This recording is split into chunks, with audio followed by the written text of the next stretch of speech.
평생 건강하다고 자부했던 분들이 어느 날 갑자기 암이나 치매 같은 큰 병을 얻고 무너지는 이유. 도대체 무엇 때문일까요? 우리가 몸에 좋다고 믿고 매일 챙겨 먹었던 생채소와 과일이 오히려 내 몸속에서 치명적인 독소를 만들고 있었다면 믿으시겠습니까? 내 몸속 인슐린 잔고를 갉아먹는 잘못된 식사 습관의 진실, 그리고 죽어가는 세포를 되살리는 아주 사소하지만 강력한 습관, 지금 바로 공개합니다. 혹시 오늘 아침에 눈을 뜨면서 몸이 개운하다는 느낌을 받아본 게 언제인지 기억나시나요? 많은 분들이 나이가 들면 여기저기 쑤시고 아픈 게 당연하다고 생각합니다. 마치 낡은 기계가 삐걱거리는 것처럼 말이죠. 하지만 여러분, 그 생각이 여러분의 건강을 가장 빠르게 망치고 있다는 사실을 알고 계십니까? 오늘 제가 들려드릴 이야기는 단순히 어디에 뭐가 좋다는 흔한 건강 정보가 아닙니다. 지난 30년간 수많은 환자들을 만나며 깨달은 삶과 죽음을 가르는 아주 결정적인 차이에 대한 이야기입니다.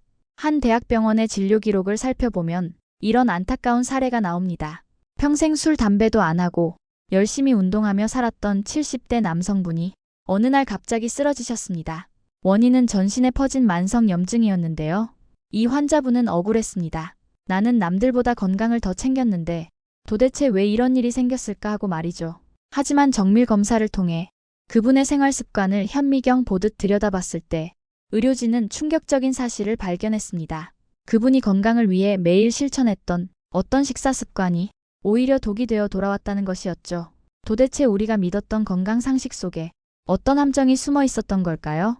지금부터 탐정이 되어 우리 몸속에서 벌어지는 미스터리한 사건을 하나씩 추적해 보겠습니다. 먼저 우리가 가장 먼저 오해하고 있는 것, 바로 나이에 대한 착각부터 바로잡아야 합니다. 여러분은 지금 몇 살이라고 생각하십니까? 주민등록증에 적힌 숫자가 진짜 여러분의 나이일까요? 의학적으로 보면 인생에는 결정적인 노화의 고비가 3번 찾아온다고 합니다. 첫 번째는 34세, 두 번째는 60세, 그리고 마지막은 78세입니다. 그런데 최근 연구에서 밝혀진 더욱 놀라운 사실이 하나 있습니다. 바로 44세라는 숫자의 비밀인데요. 우리가 흔히 술은 적당히 마시면 약이 된다고 하죠. 하지만 우리 몸의 알코올 분해 능력은 44세가 되면 급격하게 떨어진다는 연구 결과가 있습니다. 다시 말해, 44세가 넘어서 마시는 술은 그냥 독을 마시는 것과 똑같다는 뜻입니다.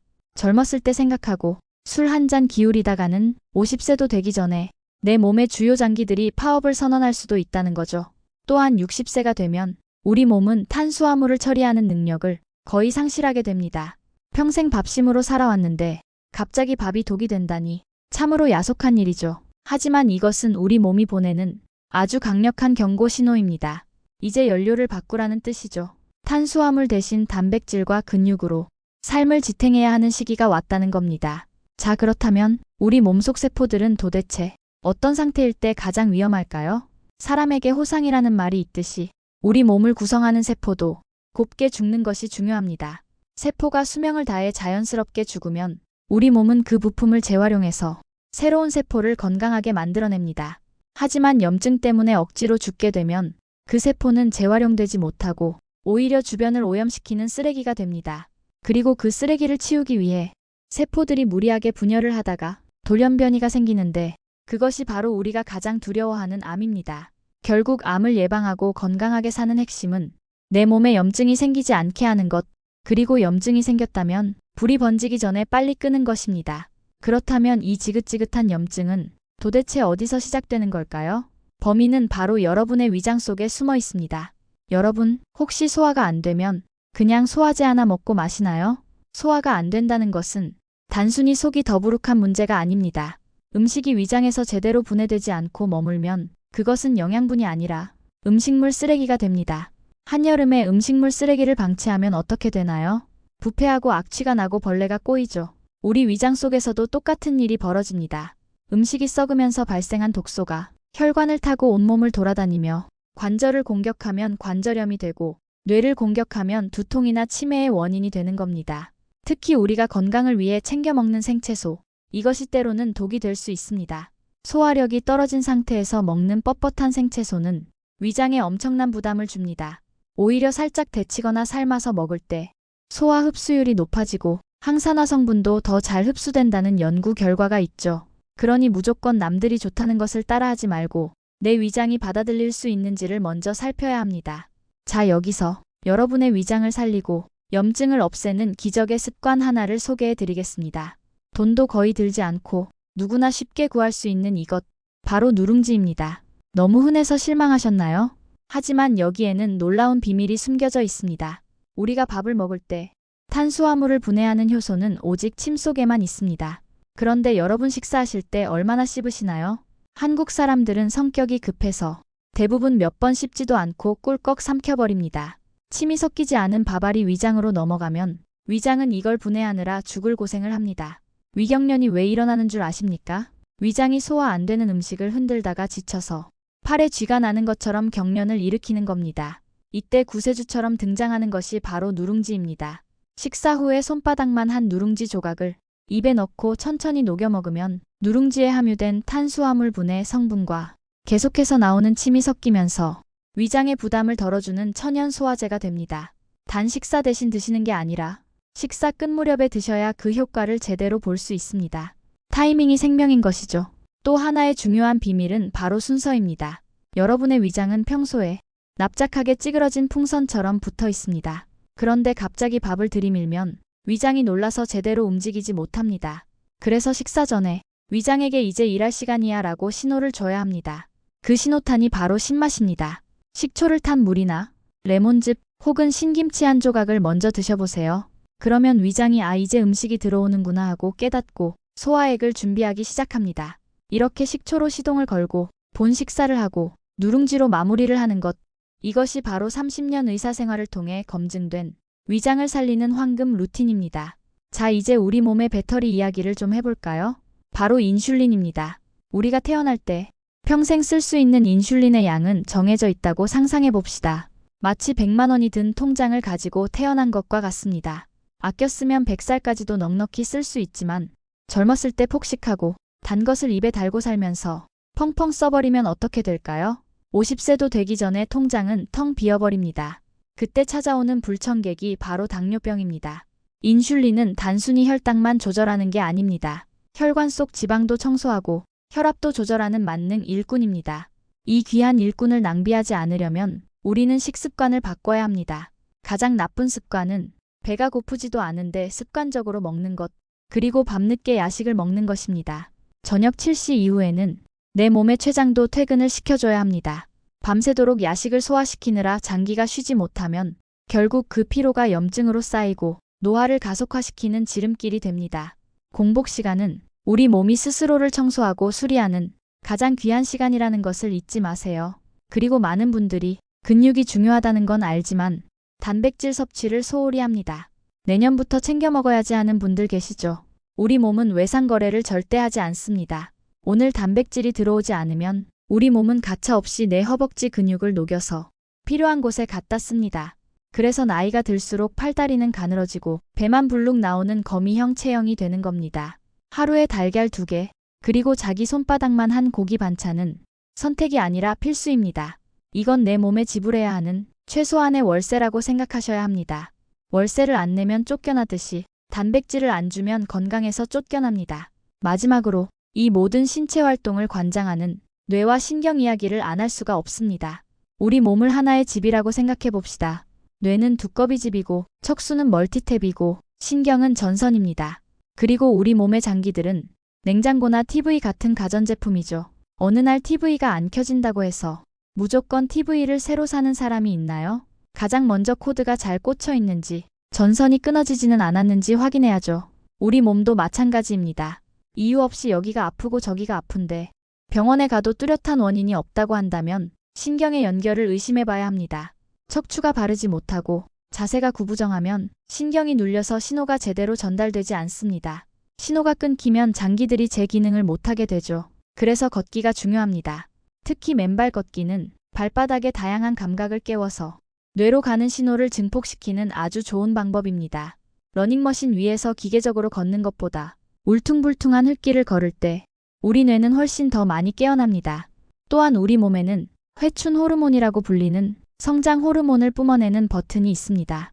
성장 호르몬은 아이들 키 클 때만 나오는 게 아닙니다. 어른이 되어서는 근육을 유지하고 지방을 태우는 역할을 하죠. 이 호르몬은 언제 나올까요?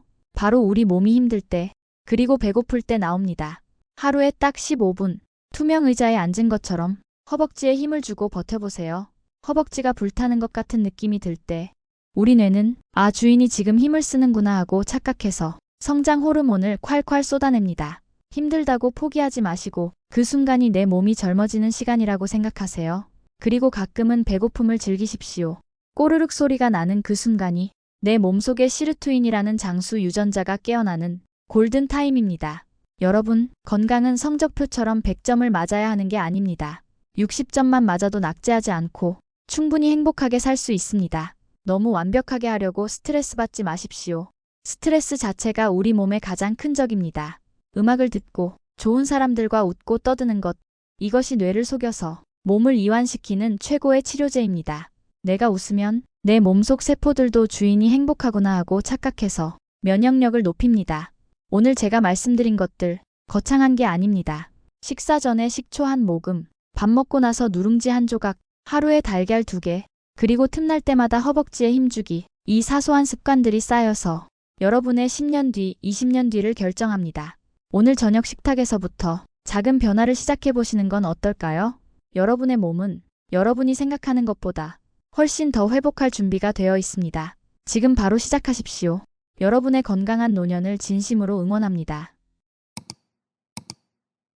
오늘은 그냥 오래 사는 게 아니라 아주 건강하게 오래 사는 법, 그 비밀을 한번 들여다볼까 합니다. 서재걸 박사님이 알려주는 아주 현실적인 방법인데요. 자, 바로 시작해볼까요? 이런 상상 한번 해보시겠어요? 우리가 100살까지 살게 됐는데 마지막 10년 내내 병상에 누워 있어야 한다면요. 사실 이게 요즘 우리가 마주한 현실입니다. 기대 수명은 계속 늘어나는데 정작 중요한 건강 수명, 그러니까 아프지 않고 내 두 발로 다니는 시간은 그걸 못 따라가고 있거든요. 이 그래프를 보시면 그 문제가 확 와닿으실 거예요. 보세요. 우리가 사는 총 기간은 점점 길어지는데 건강하게 사는 기간과의 격차는 오히려 더 벌어지고 있죠. 이게 무슨 뜻이냐면 예전보다 더 오랜 기간을 아픈 상태로 보내다가 삶을 마감하게 된다는 거예요. 자, 여기서 정말 흥미로운 이야기가 나옵니다. 혹시 노화가 그냥 서서히 완만하게 진행된다고 생각하셨나요? 사실은 그렇지 않습니다. 특정 나이가 되면 마치 절벽에서 뚝 떨어지듯이 노화가 급격하게 진행되는 순간들이 있거든요. 우리 인생에는 크게 3번의 노화 절벽이 찾아옵니다. 첫 번째는 바로 34살. 이때부터 호르몬 수치가 뚝 떨어지기 시작해요. 우리가 흔히 말하는 고령산모의 기준이 되는 나이이기도 하고 피부 탄력이나 전반적인 에너지가 예전 같지 않다고 느끼는 시점이죠. 그리고 60살, 이때 두 번째 절벽을 맞이합니다.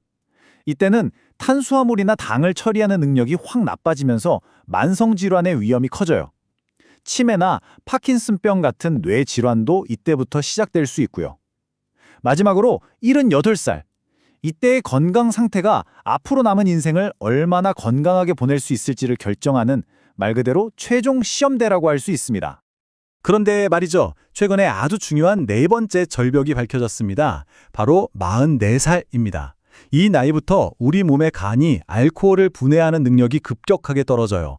그래서 서재걸 박사님은 술을 좋아하시더라도 44살부터는 정말 반드시 끊어야 한다고 아주 강력하게 이야기합니다.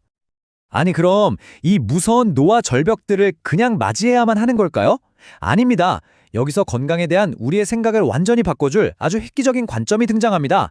바로 60점 전략이라는 건데요. 핵심은 아주 간단해요. 건강관리를 학교 시험이라고 생각해보는 거죠. 59점은 불합격, 즉 낙제지만 60점은 100점이랑 똑같은 합격이잖아요. 우리가 목표로 해야 할 건 완벽한 100점이 아니라는 겁니다. 매일매일 꾸준하게 합격점인 60점만 넘기면 되는 거예요. 이게 훨씬 현실적이고 평생 지속할 수 있는 방법 아닐까요? 이 한 문장이 모든 걸 말해주는 것 같아요. 완벽할 필요는 없습니다. 꾸준해야 합니다. 100점 맞으려고 애쓰다가 스트레스 받고 결국 포기하는 것보다 조금 부족해도 괜찮으니까 매일 60점짜리 습관을 지켜나가는 것. 이게 장기적으로는 훨씬 더 강력한 힘을 발휘하는 거죠. 자, 그럼 이제부터가 진짜 실전입니다. 매일 그 60점을 가뿐하게 넘길 수 있는 아주 구체적이고 실용적인 방법들을 알아볼게요. 정말 누구나 오늘 당장 시작할 수 있는 것들이니 귀 기울여 보세요. 식사 순서만 살짝 바꿔도 우리 몸이 정말 편안해질 수 있습니다. 먼저 식사 시작 전에 식초나 피클, 레몬수처럼 신맛이 나는 걸 조금 드셔보세요. 이게 우리 위한테 자, 이제 일할 시간이야 하고 신호를 보내는 거예요. 그럼 소화액이 미리 준비를 하겠죠. 그런 다음 편안하게 식사를 하시고 마지막으로 누룽지 한 조각으로 마무리하는 겁니다. 이 누룽지 안에 침처럼 탄수화물을 분해하는 효소가 들어있어서 소화 부담을 싹 떨어주는 마법 같은 역할을 하거든요. 이거 정말 신기한데요. 혹시 아셨나요? 우리가 활짝 웃을 때 쓰는 얼굴 근육이랑 음식을 씹을 때 쓰는 근육이 똑같다고 합니다. 그래서 우리 몸의 세포들은 우리가 그냥 음식을 씹기만 해도 주인이 지금 웃고 있네? 이렇게 착각해서 긍정적인 신호를 보낸다는 거예요. 그러니까요, 딱히 웃을 일이 없더라도 음식이라도 즐겁게 꼭꼭 씹어 드시는 것 잊지 마세요. 매일 60점을 넘기기 위한 필수 루틴 딱 3가지만 기억해 주세요. 첫째, 나이 들수록 정말 중요한 근손실을 막기 위해 하루에 달걀 2개나 소고기 장조림 8조각 정도의 단백질은 꼭 챙겨주세요. 둘째, 우리 소화기관도 쉴 시간이 필요하겠죠. 저녁 식사 후 다음날 아침까지 최소 12시간의 공복 시간을 가져주는 겁니다. 마지막으로 몸속의 만성염증을 잡아주는 카레의 주원료, 울금을 하루에 1g씩 물에 타서 꾸준히 마시는 거예요. 자, 이제 마지막으로 오늘 이야기한 모든 개념을 하나로 묶어주는 어쩌면 건강을 바라보는 방식을 완전히 바꿔줄 수도 있는 아주 재미있는 비유를 하나 소개해드릴게요. 이런 질문 한번 드려볼게요. 집에 있는 TV가 갑자기 안 켜져요. 그럼 우리는 보통 TV가 고장났나? 이렇게 생각하잖아요. 근데 정말 그럴까요? TV 자체의 문제가 아닐 수도 있지 않을까요? 우리 몸을 하나의 거대한 전기 회로라고 상상해 보세요. 뇌가 바로 전기를 공급하는 콘센트고요. 척수는 여러 가전제품을 연결하는 멀티탭, 그리고 온몸에 퍼져 있는 신경들은 전선입니다. 위나 간 같은 우리 장기들은 바로 이 전기로 작동하는 가전제품인 셈이죠. TV가 안 나올 때 알고 보니 TV는 멀쩡하고 전선이 끊어졌거나 플러그가 빠졌을 수도 있는 것처럼 우리 몸에 생긴 문제도 그 장기 자체의 문제가 아닐 수 있다는 겁니다. 바로 이겁니다. 진정한 건강은 아픈 장기, 즉 고장난 가전제품 하나만 들여다보는 게 아니라는 거죠. 전기를 보내는 뇌부터 장기까지 이어지는 이 전체 연결 시스템이 잘 작동하고 있는지 확인하는 데서 시작해야 합니다. 원인 모를 통증이나 질병이 있다면 어쩌면 그건 연결의 문제, 바로 전선이나 플러그의 문제일 수 있습니다. 오늘 우리는 건강을 위한 아주 새로운 접근법을 살펴봤습니다. 완벽하지 않아도 괜찮다는 것, 꾸준히 60점만 넘기면 된다는 것. 그렇다면 여러분은 오늘부터 당장 여러분의 건강에 합격점을 줄 수 있는 어떤 작은 습관을 시작해 보시겠어요? 한번 곰곰이 생각해 보시길 바랍니다.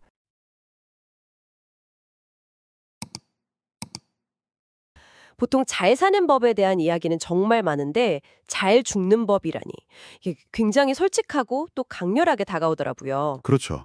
사실 우리 모두의 종착역인데 다들 좀 애써 외면하는 그런 주제니까요. 맞아요. 현대의학 덕분에 기대 수명은 90세를 훌쩍 넘겼잖아요. 네, 그쵸. 그런데 정작 마지막 한 10년, 15년을 병상에서 보내는 경우가 너무 많아졌어요.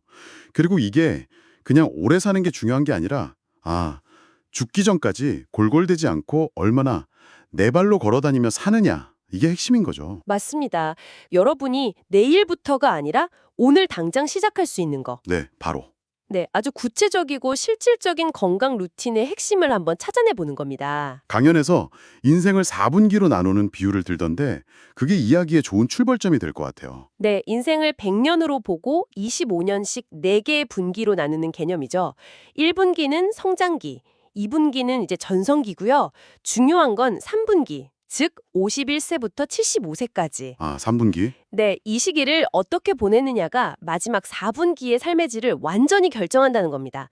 이때까지 쌓아온 건강 자산을 막 까먹기 시작하느냐 아니면 현명하게 관리해서 불려나가느냐의 갈림길인 셈이죠. 그런데요, 이게 서서히 늙는 게 아니라 특정 나이에 무슨 낭떠러지에서 떨어지듯 훅 늙는 순간이 있다. 이 개념이 정말 충격적이었어요. 노화의 절벽이라고 표현하던데 듣기만 해도 좀 무섭지 않나요? 그게 구체적으로 언제 오는 절벽들인가요? 절벽이라는 표현이 아주 정확해요. 완만한 내리막길이 아니라 갑자기 푹 꺼지는 지점들이 있다는 거죠. 네. 연구에서 밝혀진 3번의 절벽은 바로 34세, 60세, 그리고 78세입니다. 34, 60, 78. 네. 34세는 보통 여성의 몸에서 호르몬 수치가 급격히 변화하면서 고위험 산모로 분류되기 시작하는 나이고요. 60세는 치매나 파킨슨병 같은 뇌질환의 발병률이 눈에 띄게 높아지는 시점입니다. 아, 그리고 78세는 이후의 삶이 건강하게 유지될지 아니면 의존적으로 바뀔지를 가르는 마지막 분기점이라고 볼 수 있고요. 34세에서 60세 사이의 간격이 꽤 큰데요. 그럼 그 사이는 좀 안전한 구간이라고 봐도 될까요? 사실 40대, 50대야말로 몸이 예전 같지 않다고 느끼기 시작하는 때잖아요. 아주 예리한 지적이세요. 그래서 최근 연구에서 그 사이에 아주 중요한 절벽이 하나 더 추가됐습니다. 뭔가요? 바로 44세입니다. 이 나이대별 절벽이 무서운 이유는 우리 몸의 특정 대사 능력이 영구적으로 변하기 때문이에요. 예전처럼 먹고 마시면 안 된다는 강력한 경고 신호죠. 대사 능력이요? 예를 들면 어떤 건가요? 44세에는요. 간의 알코올 분해 능력이 이전의 절반 수준으로 뚝 떨어집니다. 절반이요? 네. 그래서 서 박사님이 술을 마시려거든 44세까지만 즐겁게 마셔라 라고 농담처럼 이야기하는 거예요. 그 이후로는 마시는 족족 몸에 독으로 쌓이기 시작한다는 거죠. 와, 그리고 60세 절벽의 핵심은 탄수화물, 즉 당분을 처리하는 능력의 저하입니다. 이때부터 밥, 빵, 면 같은 걸 예전처럼 먹으면 혈당이 막 요동치고 그게 고스란히 뱃살과 만성염증으로 이어지는 거고요. 44세의 숙취가 유독 지독했던 게 그냥 기분 탓이 아니었군요. 결국 내 몸의 사용 설명서가 나이에 따라 계속 업데이트된다는 사실을 인지하고 라이프 스타일을 거기에 맞춰 바꿔야 한다는 거네요. 바로 그겁니다. 업데이트된 설명서를 무시하고 구형 모델 쓰듯이 몸을 다루면 고장이 날 수밖에 없는 거죠. 알겠습니다. 그럼 가장 기본이 되는 식습관부터 좀 파고들어보죠. 강연 내용 중에 정말 흥미로웠던 게 소화를 돕는 일종의 식사 공식이었어요. 네, 그 공식. 특히 식후에 누룽지를 한 조각 먹으라는 팁은 정말 의외였거든요. 전 항상 누룽지를 식사 대용으로만 생각했는데 소화제 역할을 한다니요? 그게 바로 신맛 음식, 본식사, 누룽지 한 조각, 이 공식의 핵심이죠. 원리를 알면 정말 무릎을 탁 치게 됩니다. 어떤 원리죠? 식사 전에 식초나 피클처럼 신맛이 나는 음식을 아주 조금 먹는 건 우리 식도와 위에 보내는 이제 곧 음식 들어갑니다. 준비하세요. 하는 신호탄이에요. 신호탄. 네. 이 신호를 받으면 식도와 위에서 점액이 분비되면서 음식물이 부드럽게 내려올 수 있도록 기를 싹 코팅해 줍니다. 일종의 에피타이저가 아니라 소화기관을 위한 준비 운동인 셈이네요. 그럼 마지막 누룽지의 역할은요? 우리가 급하게 식사하다 보면 침으로 탄수화물을 충분히 분해하지 못하고 삼키는 경우가 많잖아요. 네, 많죠. 이 덜 분해된 탄수화물이 위에겐 상당한 부담인데 누룽지에 있는 그 탄화된 효소 성분이 그걸 마무리 분해해주는 청소부 역할을 하는 겁니다. 와, 역류성 식도염으로 고생하는 분들이 이 루틴만 지켜도 속이 훨씬 편안해지는 걸 느낄 수 있다고 해요. 정말 완벽한 시스템이네요. 준비 운동으로 시작해서 마무리 정리 운동으로 끝나는. 여기서 씹는 행위 자체의 중요성도 다시 깨달았어요. 음식을 씹을 때 쓰는 턱 근육이 웃을 때 쓰는 근육과 같아서 뇌는 우리 다 그냥 씹기만 해도 웃고 있다고 착각한다는 거예요. 맞아요. 스트레스 받아서 억지로 웃기 힘들 때 차라리 껌이라도 씹으라는 말이 진짜 과학적인 조언이었군요. 우리 뇌를 아주 긍정적으로 속이는 최고의 방법 중 하나죠. 세포는 주인이 진짜로 기뻐서 웃는지 아니면 그냥 무언가를 씹고 있는지 구분하지 못하고 일단 활성화됩니다. 와, 신기하네요. 실제로 암 환자들의 상태가 급격히 나빠지는 시점이 음식을 씹지 못하고 유동식을 시작할 때와 겹치는 경우가 많다는 점을 생각하면 씹는다는 행위 자체가 생명력의 증거인 셈이에요. 그러고 보니 먹는 것만큼이나 안 먹는 것의 중요성으로 강조하더군요. 하루 12시간에서 16시간 정도 공복을 유지하는 게 위와 장에게 쌓인 음식물 쓰레기를 대청소할 시간을 주는 것과 같다는 비유가 확 와닿았어요. 맞습니다. 우리 몸의 자가포식, 즉 오토파지의 시스템을 활성화하는 가장 효과적인 방법이죠. 오토파지요? 네, 낡고 병든 세포를 스스로 잡아먹고 새로운 세포를 만드는 과정인데 이걸 가능하게 하려면 소화기관이 쉬는 시간이 절대적으로 필요합니다. 계속 음식이 들어오면 우리 몸은 소화시키느라 청소할 여력이 없는 거죠. 먹는 타이밍에 대한 이야기도 있었죠. 이건 정말 많은 분들이 잘못 알고 있을 것 같은데 바로 과일 섭취 시간이에요. 아, 이거 중요하죠. 저는 아침에 먹는 과일이 금사과라고 철석같이 믿고 있었거든요. 그런데 강연에서는 아침과 밤은 피하고 낮에 먹으라고 해서 좀 혼란스러웠습니다. 그게 바로 좋은 음식도 타이밍을 놓치면 오히려 독이 될 수 있다는 걸 보여주는 대표적인 예입니다. 왜 그런 거죠? 아침 공복에 당분이 높은 과일을 먹으면 혈당이 급격히 치솟고 이게 점심때 우리 몸이 지방을 더 쉽게 축적하게 만드는 신호가 될 수 있어요. 아, 또 밤에 먹는 과당은 사용될 곳이 없으니 거의 100% 중성지방으로 직행하고요. 과일의 비타민과 미네랄을 가장 안전하고 효과적으로 흡수하는 시간은 활동량이 많은 낮 시간대, 특히 점심 식후 2-3시간 뒤가 가장 이상적입니다. 듣고 보니 그렇네요. 이걸 모르고 매일 아침 과일 주스를 마셨다면 건강을 위해 한 행동이 오히려 내 몸을 망치고 있었을 수도 있겠어요. 그럴 수 있죠. 이렇게 하나하나 따지다 보면 건강 챙기는 게 너무 어렵고 완벽해야 할 것 같아서 지레 포기하게 될 때도 있거든요. 바로 그 지점에서 이 강연의 핵심 철학이 나옵니다. 건강은 100점을 맞아야 하는 수능 시험이 아니라 시험이 아니다. 네, 60점만 꾸준히 넘으면 합격인 운전면허 시험과 같다는 거죠. 완벽한 계획을 세우고 작심삼일로 끝내기보다 조금은 부족하더라도 매일 꾸준히 해나가는 나만의 60점짜리 루틴이 훨씬 더 강력하다는 겁니다. 그 60점짜리 루틴이라니 마음의 짐이 확 덜어지는데요. 서재걸 박사 본인이 수십 년간 실천해왔다는 그 데일리 루틴들이 아주 구체적으로 소개됐는데 몇 가지만 좀 짚어주실 수 있을까요? 물론이죠. 첫 번째는 매일 1g의 울금, 즉 강황을 섭취하는 겁니다. 아, 카레에 들어가는? 네, 맞아요. 카레의 주성분이죠. 이건 우리 몸속에 만성염증을 끄는 소방수 역할을 하고 담즙 분비를 촉진해서 혈관에 낀 콜레스테롤 찌꺼기를 씻어내는 데 도움을 줍니다. 두 번째는 단백질이었죠. 오늘 필요한 단백질은 오늘 공급해야 한다는 1단 개념이 정말 신선했어요. 네, 저축이 안 된다는 거. 맞아요. 저축이 안 된다는 거잖아요. 네, 절대 저축이 안 됩니다. 그날 필요한 단백질이 공급되지 않으면 우리 몸은 아주 무섭게도 우리 생명과 직결되지 않은 근육, 예를 들어 허벅지나 엉덩이 근육을 분해해서 필요한 아미노산을 빼냈습니다. 세상에. 그래서 강연에서는 매일 달걀 2개와 새끼손가락 크기의 장조림 8점 정도는 무슨 일이 있어도 챙겨 먹는다고 하죠. 근육을 파괴해서 쓴다니 생각만 해도 끔찍하네요. 내가 건강한 식단이라고 믿었던 소박한 샐러드 점심이 사실은 내 몸에게 내 근육을 파먹어라 라고 명령하는 것과 같았을 수도 있다는 거잖아요. 정확합니다. 근육이 빠져나간 빈자리는 지방이 채우기 때문에 몸무게는 그대로인데 부피는 커지고 기능을 떨어지는 최악의 상황이 벌어지는 거죠. 세 번째 루틴은 유산균인데 여기서도 역발상이 재밌었어요. 보통 스트레스 받으면 소화가 안 되니 뭘 안 먹으려고 하잖아요. 그쵸, 굶죠. 하지만 스트레스가 장내 유익균을 죽이기 때문에 스트레스 받은 날일수록 오히려 유산균을 더 챙겨 먹어서 아군을 보충해줘야 한다는 겁니다. 그 외에도 채소를 생으로 먹기보다 살짝 삶아서 갈아 마시는 해독 주스, 고용량 주사보다 매일 저용량으로 꾸준히 먹는 비타민 D, 그리고 시럽 없는 블랙커피 2잔까지. 이 루틴들을 관통하는 또 하나의 중요한 개념이 인슐린을 아껴 쓰는 법이었죠. 네, 인슐린을 우리가 평생 쓸 수 있는 돈이라고 생각하면 쉬워요. 다는 거죠. 아, 인슐린을 가장 심하게 낭비하는 최악의 습관이 바로 식후에 바로 눕는 것입니다. 밥 먹고 나면 나른해서 눕고 싶은 게 인지상정인데 그게 그렇게 안 좋은 거였군요. 네.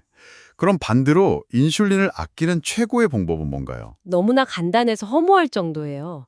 바로 식후에 가볍게 움직이는 것. 그냥 움직이는 거예요? 네, 설거지를 하던 집안을 몇 바퀴 돌던 딱 10분만 움직여도 혈당이 치솟는 혈당 스파이크를 막아서 인슐린의 과도한 낭비를 막을 수 있습니다. 와, 많이 먹는 걸 포기할 수 없다면 최소한 식후에 움직여서 60점은 넘기자는 게 강연의 현실적인 조언이었죠. 자, 이렇게 구체적인 루틴들을 살펴봤는데 강연 후반부에서는 시야를 더 넓혀서 우리 몸을 하나의 거대한 시스템으로 보더라고요. 네, 맞아요. 몸을 전기 회로에 비유한 관점이 아주 신선했습니다.